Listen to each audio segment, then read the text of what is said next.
শুভ বিকেল বন্ধুরা, কেমন আছো তোমরা? আশা করি ভালো আছো। আমি শিল্পী আবারও কিন্তু চলে এসেছি একটা কন্ট্রোভার্সিয়াল টপিক নিয়ে। আর আজকে হচ্ছে 15ই আগস্ট, স্বাধীনতা দিবস।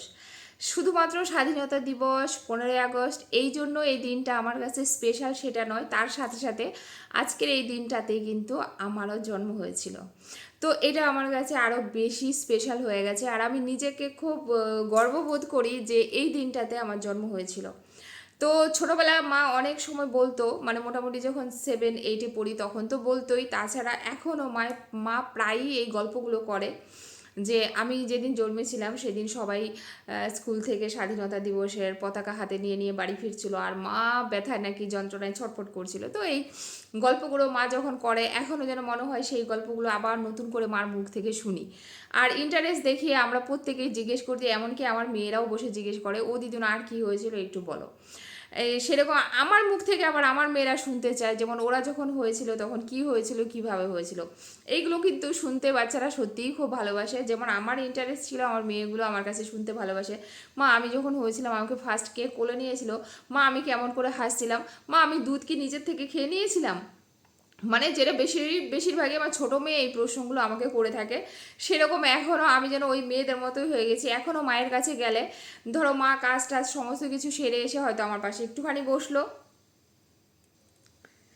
হ্যাঁ মা হয়তো কাজ টাজ সেরে এসে আমার পাশে একটু বসলো, আর তখনই মা হয়তো পাটা মেলে দিল, পায়ের মধ্যে মাথাটা রেখে মা হয়তো হাতাচ্ছে আমার মাথাটা, আর মাকে জিজ্ঞেস করি, মা সত্যি আমি যখন হয়েছিলাম সেদিন তো স্বাধীনতা দিবস ছিল, তোমার কীরকম অভিজ্ঞতা ছিল।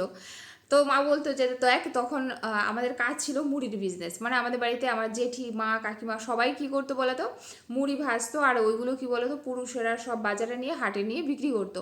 আর মা ওনাকে সকাল থেকে প্রচুর মুড়ি ভেজেছিল, ভোর 3টার থেকে উঠে মুড়ি ভেজেছিল, আমি তখন পেটে ছিলাম। তারপরেও মা উঠে তারপরে ওই মুড়ি ভাজতে ভাজতেই হঠাৎ করে মার ব্যথা শুরু হয়, এরকম এই গল্পগুলো আর কি মা করে। তো সেইগুলো এখনও আমার কাছে শুনতে ভালো লাগে। আর আজকে আবার সেই দিনটা চলে এসছে, মা সকালবেলা উইশ করেছে। ও যেটা একটা তোমাদের একটা কথা বলবো, সেটা হলো তোমরা অনেকেই বলেছিলে দিদিভাই তুমি কবে ব্লগিং চ্যানেলে ব্লগিং দেবে, খুব মিস করছি। আর তোমরা এত করে মিস করছিলে, বারবার শুধু বলেছি হ্যাঁ খুব তাড়াতাড়ি নিয়ে আসবো, খুব তাড়াতাড়ি নিয়ে আসবো। ফাইনালি কিন্তু আজকে আমি সারাদিন কিন্তু ব্লগ শ্যুট করেছি। আজকে এই বার্থডে ব্লগটা, যদিও আমাদের দেখো ছেলে মেয়ে হয়ে গেছে, তাদের বার্থডে হাইফাই করে করবো, ওরকম করে করবো না, নিজেরটা করব। নিজেরটা করার সময় আমরা দেখবো কিপটামো করেই থাকি, তো যেটুকু না করলে না হয় সেইটুকুই গৌতম যেটুকু আয়োজন করেছে। আর অনলাইন থেকে একটা শাড়ি অর্ডার করেছি, সেটা অবশ্যই যদি আসে তোমাদেরকে সেটা শেয়ার করব, তোমাদের দেখাবো। এই ফার্স্ট মানে একটা সুতির শাড়ি অনলাইন থেকে আমি অর্ডার করেছি, যেটা আমার সত্যি সব থেকে বেশি পছন্দ হয়েছে। যদিও সুতির শাড়ি পরার শাড়ি কম্বো, মানে ব্লাউজ পিস বা একটা এক্সট্রা ব্লাউজ পিস তো আছেই শাড়িটাতে, বাড়িতে পরার মতো, যেমন অষ্টমী দিন সকালবেলা ঘরে পরতে পারবো ওরকম। অবশ্যই তোমাদের দেখাবো, শাড়িটা আমার দারুণ লেগেছে, অসাধারণ লেগেছে। সেই শাড়িটা তোমাদের কাছে অবশ্যই শেয়ার করবো। আর তোমরা অবশ্যই কালকের থেকে তোমরা ব্লগ ভিডিও পেয়ে যাবে। কালকের থেকে কন্টিনিউ আমার ওই চ্যানেলে ব্লগ আসবে। আর কালকে যদি তোমরা ওইখানে দেখতে না যাও, যারা যারা বলেছো দিদিভাই ব্লগ দাও, তাদেরকে দেখো। আর এটাতে আমি কমিউনিটিতে দিয়ে দেবো, কেননা তোমরা অনেকেই হয়তো জানবে না যে আমার ব্লগ ভিডিও ওইটাতে আসছে। ওইটাতে কালকের থেকে লং ব্লগ ভিডিও আসছে, যেগুলো আমি কন্টিনিউ এখন শ্যুট করব। আজকে যেটা শ্যুট করেছি সেটা তোমাদের কাছে কালকে পোস্ট করবো, আর কালকে যেটা শ্যুট করবো তারপরের দিন পোস্ট করব। আশা করি তোমরা যারা ব্লগ দেখতে ভালোবাসো বা আমার ব্লগ দেখতে ভালোবাসো তারা অবশ্যই খুশি হবে জেনে। কালকের থেকে কিন্তু আবার ব্লগ দিচ্ছি। হ্যাঁ, ব্লগের থেকে আমার আর্নিং সেরকম কিছু আসে না, কিন্তু ওই যে যেহেতু ভালোবাসাটা প্রচুর অধিক পরিমাণে পাই, তাই ব্লগটা আবার নতুন করে স্টার্ট করেছি। ঠিক আছে, এবার চলে আসি যেটা আমি আজকে মূল টপিক নিয়ে আলোচনা করবো, সেটা হচ্ছে মারুকে নিয়ে। তোমরা দেখেছো যে মারু যখন প্রেগনেন্ট ছিল আমি ওকে নিয়ে সেরকম কোনো খারাপ কথা বলিনি বা খারাপ মন্তব্য করিনি। যদিও 2-3বার কিছু ভিডিও করেছি, বলেছি যে তোমাকে আমি সুযোগ দিচ্ছি, শুধুমাত্র বেবিটা হোক তারপরে তোমাকে দেখে নেব, তোমাকে বলবো। তো এইভাবেই ভিডিও করেছি, অনেক কিছু দেখেছি, তারপর আমি চুপ থেকেছি। যখন ও প্রেগনেন্ট ছিল না তখন তোমরা একটা জিনিস খেয়াল করবে, বিয়ের পর পর প্রচুর শাড়ি পরতে ও ভালোবাসতো। ও শাড়ি যখন পরতো, ও শাড়ি পরার ঢং কেমন ছিল বলো তো, এই দিক দিয়ে শাড়ি থাকতো, এটা পুরো বের করা থাকতো। তো এরকম অনেক ব্লগারকে আমি দেখেছি এই জিনিসটা করে, সেখান থেকে মারুও কিন্তু তার শরীরটা ঢেকে রাখতো না। এটা নিয়ে অনেকবার আমি ভিডিও করেছি, অনেকবার বলেছি যে খুব বাজে লাগে দেখতে। তুমি যখন বিয়ের পরে শাড়ি পরতেই পারছো না, ক্যারি করতেই পারছো না, তোমার যখন পেটই বেরিয়ে থাকে, তাহলেও তুমি নাইটি পরো। নাইটি পরলে অন্তত পেট ফেটগুলো ঢাকা থাকবে। তারপরেও নাইটি পরতো, বেশিরভাগই দেখতাম ও টেপ পরতো না। আমি কিন্তু একটা ভিডিওতে রাগ করে এটাও বলেছিলাম যে যদি মনে হয় তাহলে আমি একটা ব্রা পাঠিয়ে দিই, এইভাবেই বলেছিলাম। আজকে হয়তো আমার ভিডিওটা ছেলে মানুষরা দেখে না, মেয়েরাই সবাই দেখে।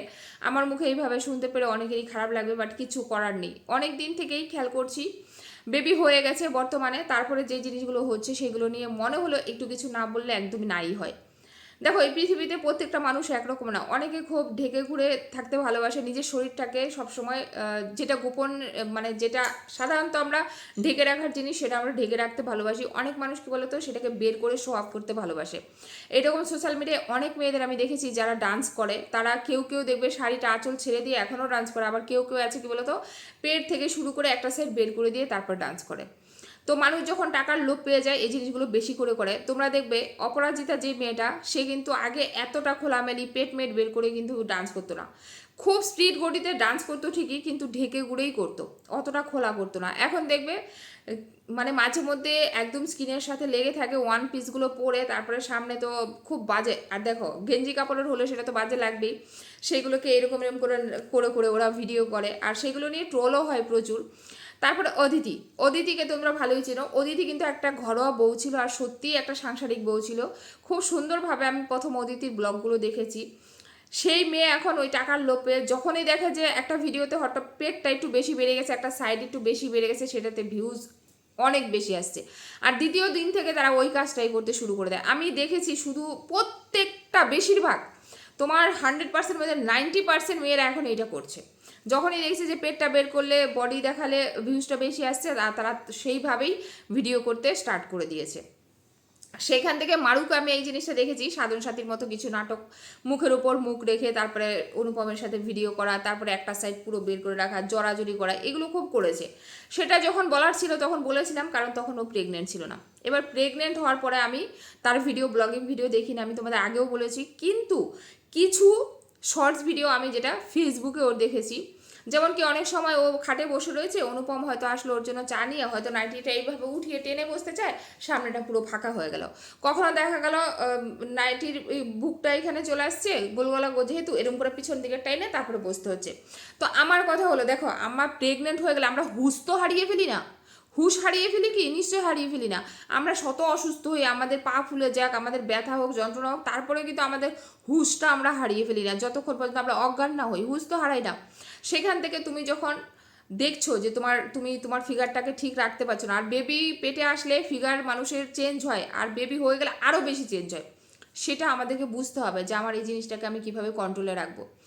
তো কখনো দেখিনি ও বেবি যখন পেটে ছিল তখন একটা উড়না ইউজ করতে, এখনো পর্যন্ত কোনো রকম একটা উড়না ইউজ করতে। আজকে আমি বলতামই না, রিসেন্ট 2 দিন হসপিটালে ও ছিল, আমার সেই জিনিসগুলো দেখে এত খারাপ লেগেছে, যার জন্য আজকে এই ভিডিওটা করতে বসেছি। প্রথমত হচ্ছে, দেখো প্রেগনেন্ট থাকলেও আমরা বেশিরভাগই কী বলতো, আমরা পেটটাকে ঢেকে রাখার চেষ্টা করতাম। আমাদের আর ওদের জেনারেশন খুব একটা হেরফের না। হয়তো মানুষ থেকে আমি বড় হলে 5 থেকে 7 বছরের বড় হব, ধরলাম, আমরা তো আর আদি যুগের নই, ওদের জেনারেশনেই পড়ি। কই আমরা তো কখনো মনে হয়নি যে আমাদের পেটটাকে শো করব। এখনকার একটা ট্রেন্ডিং হয়েছে কি বলতো, যারাই এই ক্রিয়েটাররা প্রেগনেন্ট হয় তারা বেবি বাম্পটাকে দেখাবেই, সেটাকে একদম এইরকম ধরে শো করাবে। আচ্ছা, মনে হয় না যে এইগুলো লজ্জা লাগে? আমার কিন্তু সত্যি বিশ্বাস করো, প্রত্যেকের, আমি জানি না অনেকের হয়তো খারাপ নাও লাগতে পারে, বাট আমার লাগে, আমার দেখলে লজ্জা লাগে। বিশ্বাস করো, ওদেরকে আমি দেখি আমার নিজের লজ্জা লাগে। তারপরে যাই হোক, এটা যেহেতু একটা ট্রেন্ডিং, তুমি কন্টেন্টের জন্য করছো, সবই মেনে নিলাম। তুমি এটা তো আর, অনেকে আমাকে এখানে এসে বলতে পারো, দিদি ভাই বাচ্চা পেটে এসছে, এটা কি ঢাকার জিনিস? না, এটা যেমন ঢাকার জিনিস না, এটা খুলে রাখার, শো অফ করার জিনিসও না। ঠিক আছে, বেবি বামটা যেমন ঢাকার জিনিস না, এটা অটোমেটিক পাবলিক দেখবে, কারণ আমি মা হতে চলেছি, এটা অটোমেটিক ভগবান আমাকে দিয়েছে, এটা দেখবে। কিন্তু সেটাকে শো অফ করার জিনিসও বোধহয় না, এটা আমার ব্যক্তিগতভাবে মনে হয়। তারপরে হলো বাড়িতে ব্রা না পরা। এর আগে যখন যখন বিয়ের পর এরকম কদিন আমি দেখেছি ও বাথরুমে যখন জামা কাপড় কাচে, ওরকম কাচের সময় কি বাজে লাগে দেখতে। আমি 2বার ওকে একদম এইভাবেই বলেছি যে যদি না থাকে তাহলে বলো, আমি কিনে পাঠিয়ে দিই, তাও একটা পরে নিও। তোমরা নর্মালি দেখবে আমরা যখন বাড়িতে থাকি, আমরা ভিডিও করছি না, তখন আমরা টেপ করলাম না, আমার ঘরে আমি নাচলাম, কুদলাম, যাই করলাম, কি দেখা গেল কেউ দেখতে আসবে না। যেহেতু আমরা একটা অন ক্যামেরায় একটা ভিডিও করছি, একটা ভিডিও পোস্ট করব, যারা 10টা মানুষ দেখবে, হাজার হাজার মানুষ দেখবে, সেখানে আমাকে এটা ভাবতে হবে যে আমি যদি টেপ না পরি তাহলে কতটা খারাপ লাগবে। আর তোমরা জানো একটা মেয়ে নাইটি ছাড়া টেপ পরলে কতটা খারাপ লাগে। সে তাদের ফিগার যেরমই হোক না কেন, কারোর একটু হেলদি ফিগার থাকে, কারোর একটু রোগা থাকে, তারপরে বলো প্রত্যেককেই খারাপ লাগে টেপ না নেই কিন্তু ক্যামেরার সামনে আসলে। আমিও কিন্তু ব্লগিং ভিডিও করি, আমার যদি মনে হয় কোনো নাইটি পরে দেখা গেল সেই নাইটিটাতে আমার টেপ পরা সত্ত্বেও খারাপ লাগছে, তখন আমি কিন্তু ওড়না ক্যারি করি। আর যদি মনে হয় না এই নাইটিতে আমি যেহেতু টেপ পরেছি আমাকে সেখানে কোনো রকম ওড়না নিতে হবে না, নাইটির মধ্যে ওড়না নিলে খুবই খারাপ লাগে দেখতে। তারপরেও কী বলতো, যেহেতু আমরা ভিডিও করছি আমাদের নিজেদের ঢাকার জন্য কিন্তু এই কাজগুলো আমরা করে থাকি। হ্যাঁ, তারপরেও নাইটির মধ্যে বললাম না খারাপ যদি না লাগে, যেমন আমার এই নাইটিটা পরে যদি আমি ভিডিও করি খারাপ লাগবে না, কারণ এটা কী বলতো সব দিকে ঢাকা করে তো, আর যথেষ্ট লুজ আছে। তো সেইখান থেকে আমি বারংবার আমি মারুকে দেখেছি এই জিনিসটা, বারংবার দেখেছি। একটা ওড়না নিলে পারতো না, একটা ওড়না নিলে দেখবে পেটটাও ঢেকে যায়, বুকটাও ঢেকে যায়, না তখন তো নেয়নি। এখন হচ্ছে হসপিটালে, দেখো হসপিটাল তোমরা বলতে পারো ও শত অসুস্থ হোক, শত অসুস্থ, ও তো শুয়ে রয়েছে, শুয়ে রয়ে ওর যে গায়ে যে চাদরটা আছে সেটা বুক পর্যন্ত ঢাকা দেওয়া যায় না। তোমরা আমাকে বলো তো বুক পর্যন্ত ঢাকা দেওয়া যায় না কেন? পেটের নিচে নামিয়ে রাখতে হবে, ওই বুকটাকে সব করতে হবে।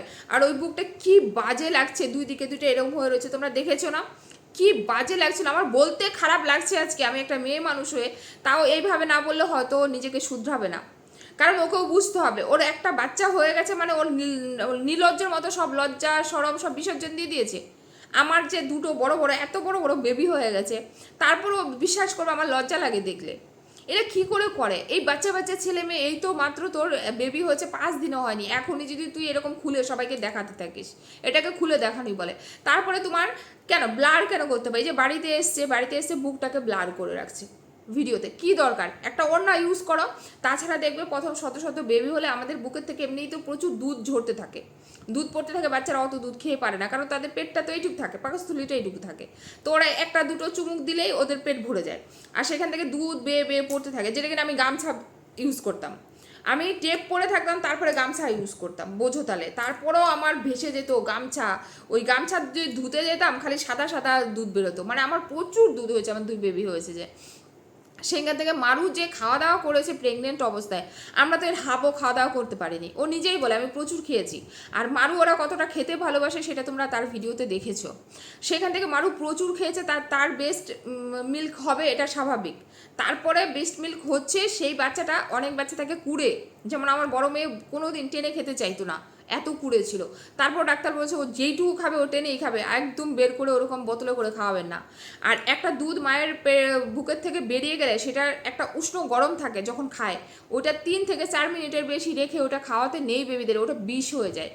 এটা আমাকে ডাক্তার নিজে বলেছে যে কখন ওটা খাওয়াতে নেই, যেটা বেবি টেনে খাবে সেটা যদি 2 চুমুকও খায় সেটা তার পেটে শরীরে লাগবে, আর যেটা আপনি পাম্প দিয়ে বের করে বোতলে করে খাবেন ওই দুধটা ঠান্ডা হয়ে যায়। মায়ের শরীরে একটা উষ্ণ গরম থাকে, ওই উষ্ণ গরমটা কিন্তু দুধের মধ্যে থাকে, আর ওইটাই কিন্তু বেবির জন্য ভালো, স্বাস্থ্যের জন্য ভালো। আর যেটা বের করে খাওয়াচ্ছে এটা কোনো উপকারে লাগবে না, আমি বলে দিলাম। অনেকেই দেখি খাওয়ায়, এটা আমি ডাক্তারের কাছ থেকে শোনা, তবেই আমি এই জিনিসটা কিন্তু বললাম তোমাদেরকে। গেল এটা। সেকেন্ডও তো এবার বলি। তারপরে দেখো একটা, এই যে এরকম অবস্থা, সে একটা ওড়না ইউজ করতে পারে, তার মধ্যে এই 2 দিনের বাচ্চার জন্য নিয়ে আসছে পাম্প নিয়ে আসছে, সেটাতে বের করে বাচ্চাকে দুধ খাওয়াবে, মানে ও চেষ্টাই করছে না। আর বাচ্চারা কুড়ে, বললাম না কিছু বাচ্চা টেনে খেতে চায় না, কুড়ে হয়, কিছু বাচ্চা আছে নিজের থেকে টেনে খায়। যেমন আমার বড় মেয়ে খেতে চেত না, আর আমার ছোটো মেয়েকে একদিনও শেখাতেই হয়নি, ওকে আমার পাশে এনে শুয়ে দিয়েছে, ও নিজের থেকে টেনে টুনে দুধ খেতে শুরু করে দিয়েছে। তো এরকম সব বাচ্চা একরকম হয় না, তো ওকে শেখাতে হবে, মানে এই যে এইগুলো ওকে বুঝতে পারে। আমি জানি না মারুর মা নাকি আশাকর্মী, একটা আশাকর্মী হয়ে উনি এই জিনিসগুলো জানেন না, এই জিনিসগুলো বোঝেন না, আমি জানি না বোঝে কি না। বাড়িতে আসছে টেপ পরতে হবে না, আমি বললাম একটা বেবিকে বারবার দুধ খাওয়াবে, টেপ পরে খাওয়ানো যায় না, কিন্তু একটা ওড়না তো ক্যারি করা যায়, একটা ওড়না তো নেওয়া যায়। লজ্জা করে না তোমাদের? তোমরা কি ধরনের জানি না, তোমাদের লজ্জা শরম তোমাদের কিচ্ছু নেই। তারপরে যাই হোক, তারপরে দেখো সব থেকে বড় কথা, খালি আমি একা বলিনি, কমেন্টস বক্স দেখলে বুঝতে পারবে, অনেকেই বলছে যে অন্তত একটা তো ওড়না নিতে পারো, একটা ওড়না নিতেই পারো, ব্লার করার তো দরকার পড়ে না। তুমি যখন জানতে পারছো যে তোমার এখন এই অবস্থা, তুমি টেপ পরতে পারবে না, একটা বেবিকে তোমার বেস্ট ফিট করাতে হয়, তুমি এইটুকু তো জানো, কমন জিনিস, তো সেইখান থেকে একটা ওড়না নিতেই পারো। অ্যাকচুয়ালি তোমাদের লজ্জা না লাগলেও না, আমরা দেখি তো আমাদের লজ্জা লাগে। তোমরা আজকে আমার এই ভিডিওটা দেখে অনেকের খারাপ লাগতে পারে, দিদিভাই তুমি এইভাবে বলছো, ওকে এইভাবে না বললে ও নিজেকে চেঞ্জ করেও না। এর আগেও যখন একটু বাজেভাবে বলেছি তখনই ও নিজেকে চেঞ্জ করেছে। হসপিটালে খুব অসুস্থ ছিল, ও উঠতেই পারছিল না, আমি ঠিক আছে, উঠতে পারছিল না, সে কম্বল গায়ে। যখন দেখছে যে অনুপম ক্যামেরাটা অন করছে, অনুপম কিন্তু বলে যে মারু মারু ডেকেই সবসময় ক্যামেরাটা অন করেছে, তখন এই যে ওর ওর গায়ে যেটা ছিল সেটাকে এই পর্যন্ত, যেটা বুকের এইখানে থাকে সেটাকে এই পর্যন্ত ঢেকে তো রাখা যায়ই। এটা হচ্ছে আমাদের নিজেদের ব্যাপার, এটা আমরা নিজের থেকে তো ঢাকতেই পারি, ঢাকতে পারি না? দেখো, বডি এক একজনের এক এক রকম স্ট্রাকচার হতেই পারে, কারণ প্রত্যেকটা মানুষের বডি টেক্সচার আলাদা, কিন্তু আমরা সেটাকে যদি সুন্দরভাবে রাখি ঢেকে, এগুলো দেখানোর জিনিস নয়, এগুলো তো নিজের থেকেই লজ্জা লাগে। এবার আসি হচ্ছে বেবিটার ব্যাপারে, যেটা বেবিটা খাচ্ছে না, তো সে পাম্প নিয়ে এসছে। এবার কথা হলো, আমি আজকের ভিডিওতে দেখলাম অলরেডি ওর মারুর বাবা যে দোলনাটা এনেছে সেটাতে বাচ্চাটাকে রেখে দোল দিয়েই যাচ্ছে। ওইটুকু 5 দিনের বাচ্চা এত জোরে জোরে দোলনাটা দোলাচ্ছে, ওর বুকে মানে কেঁপে যাবে, বুক কেঁপে যাবে। ওইটুকু বাচ্চার সামনে লোকে জোরে কথা বলে না, জোরে ফ্যান চালায় না, ওইটুকু। এটা নয়, একটা অনেকেই আমি দেখছি বলছে যে ওকে স্ট্রং হতে দাও, এইভাবেই এত ছোট বয়স থেকে বাচ্চাদের স্ট্রং করা যায় না, একটা 5 দিনের বাচ্চাকে স্ট্রং করা যায় না। ওর এখন এইটুকু আত্মাটা, ঠিক আছে, খুব সেন্সিটিভ, তার স্কিন থেকে শুরু করে তার সমস্ত কিছু, কোনো লাউড আওয়াজ সে এখন নিতে পারবে না, কারণ সদ্যজাত সে পেটের ভিতরে ছিল একরকম, সেখান থেকে বেরিয়ে এই 5 দিন ধরে পুরোটাই আলাদা একটা জগতে এসছে, তাকে সেখানে মানিয়ে নিতে কিছুদিন টাইম লাগবে।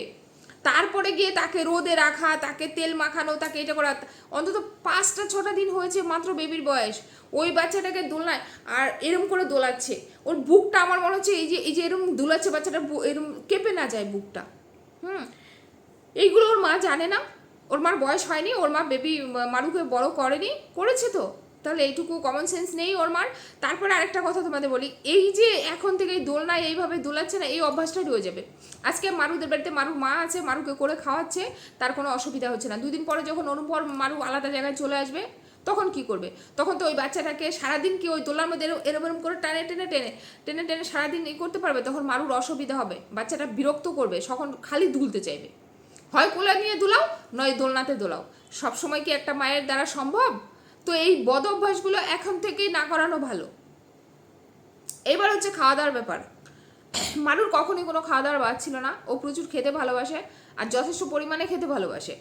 আমরা যেমন প্রেগনেন্ট সময় আমি তো কী খাওয়ার কী জিনিস আমি জানতামই না, খেতেই পারতাম না। আমি খালি ডাক্তারের ভিটামিন বড়িতে পাউডার এটা সেটাতে আমি খালি বেবি দুটাকে জন্ম দিয়েছি, কারণ আমি পারিনি।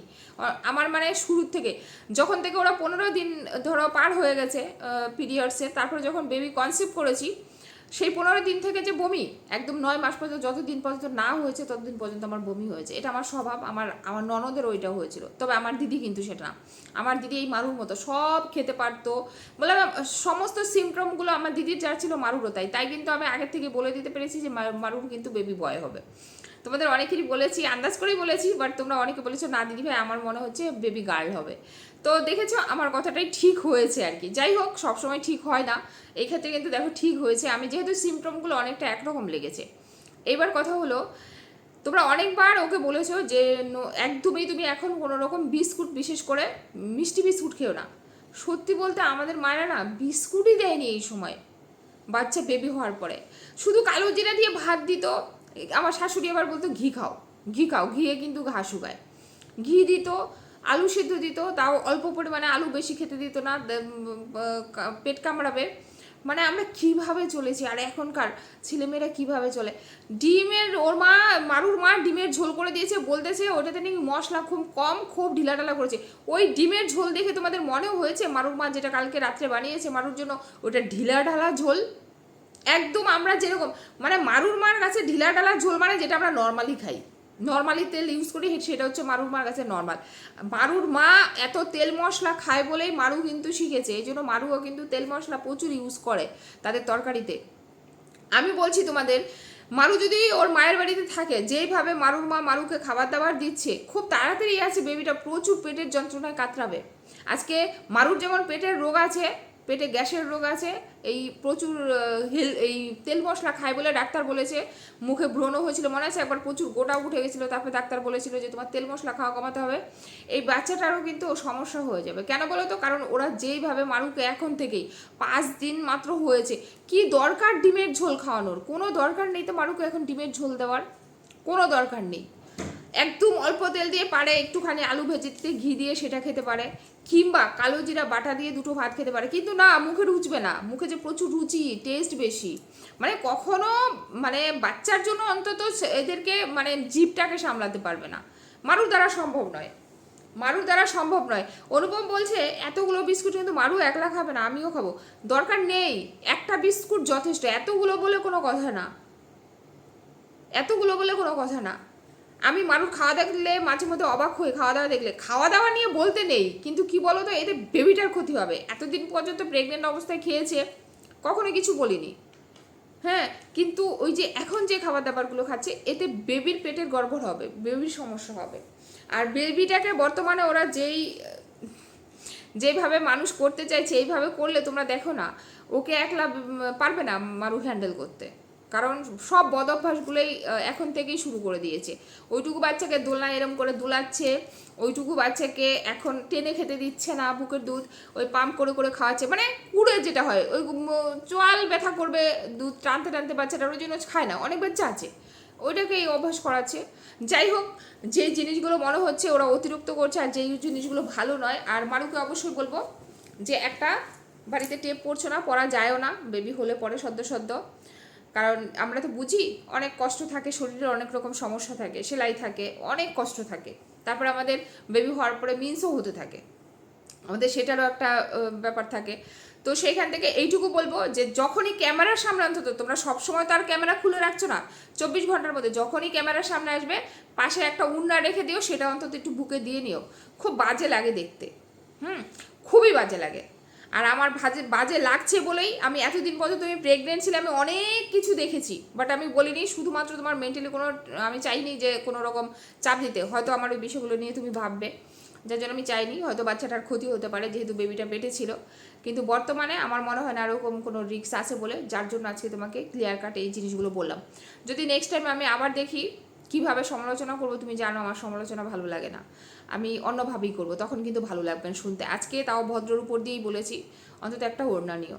আমরাও ব্লগিং করি, আমরাও যখন দেখি যে যেই কুর্তিটা, যেমন আজকের আমার এই নাইটিটা পরে আমি যখন ভিডিও করেছি, আমি দেখে নিয়েছি যে এটাতে খারাপ কোথাও লাগছে না, তো আমি যখন ক্যামেরার সামনে আসছি, যদি খারাপ লাগতো অবশ্যই আমি একটা ওড়না ইউজ করতাম। তো যখন বুঝতে পারছো যে খারাপ লাগছে জিনিসটা, ব্লার করে দেওয়ার দরকার নেই, সেখানে একটা ওড়না ইউজ করো।